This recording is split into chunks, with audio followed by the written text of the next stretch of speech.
ఉత్తరాంధ్ర జిల్లాల భవన నిర్మాణ కార్మికులు ఎదుర్కొంటున్న సమస్యల పరిష్కారం కోసం ఈ నెల 18వ తేదీన విశాఖలోని పౌర గ్రంథాలయంలో సదస్సు జరగనుంది.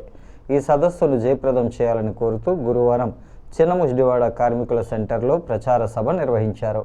కార్మికుల సమస్యలు పరిష్కరించాలని సిఐటియు నేతలు కోరారు. కార్మికులందరికీ వైద్య సదుపాయం కల్పించాలి. కార్మికులందరికీ వైద్య సదుపాయం కల్పించాలి. పౌర నిర్మాణ కార్మిక వెల్ఫేర్ బోర్డు ద్వారా కార్మికులు ఆదుకోవాలి. నిర్మాణ కార్మిక వెల్ఫేర్ బోర్డు ద్వారా కార్మికులు ఆదుకోవాలి. నిర్మాణ కార్మిక వెల్ఫేర్ బోర్డు ద్వారా కార్మికులు ఆదుకోవాలి.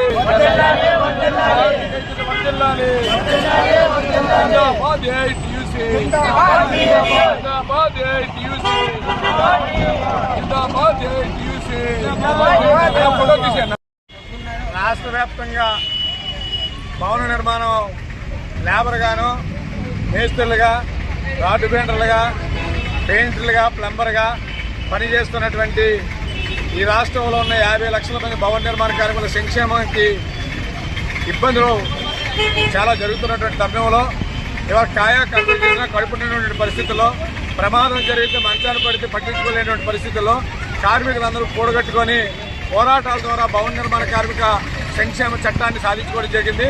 ఆ చట్టం ద్వారా గతంలో కార్మికులు మరణించే సందర్భాల్లో కానీ, పిల్లల పెళ్లికి కానీ, లేదా డెలివరీ సమయంలో కానీ ఇతరత్ర సాయం అనేది బోర్డు ద్వారా వచ్చినటువంటి జరిగేది.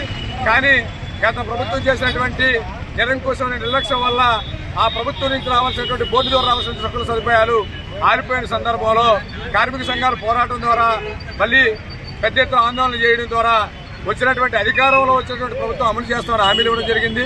వచ్చి 2 ఏళ్ళు అవుతున్నప్పుడు కూడా ఈరోజు ముఖ్యమంత్రి గారు, కార్మిక శాఖ మంత్రి గారు, ఈ రోజు ఉన్న ప్రభుత్వం కూడా వెంటనే సంక్షేమ బోర్డు ద్వారా ఏదైతే ప్రయోజనాలు కల్పిస్తామని హామీ ఇచ్చారో హామీని అమలు చేయాలని చెప్పి, లేకుంటే మరోసారి ఉద్యమానికి సిద్ధమవుతామని చెప్పి సిద్ధమవుతున్న తరుణంలో రేపు 18వ తేదీన రాష్ట్రంలో ఉండేటువంటి భవన నిర్మాణ కార్మికుల వెల్ఫేర్ బోర్డులో ఇప్పటికే వేల కోట్ల రూపాయల నిధులు ఉన్నాయి.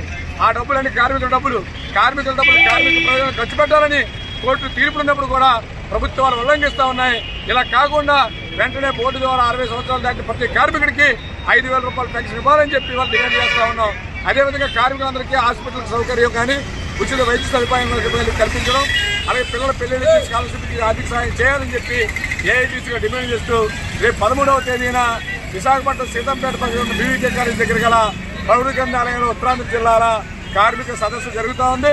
ప్రభుత్వం వెంటనే స్పందించి భవన నిర్మాణ కార్మిక వెల్ఫేర్ చట్టాన్ని పటిష్టంగా అమలు చేసి కార్మిక కుటుంబాలని ఆదుకుంటామని ఎన్నికల హామీల్లో భాగంగా ఇచ్చినటువంటి మీరు ఈ రోజు వెంటనే అమలు చేయాలని చెప్పి డిమాండ్ చేస్తా ఉన్నాం.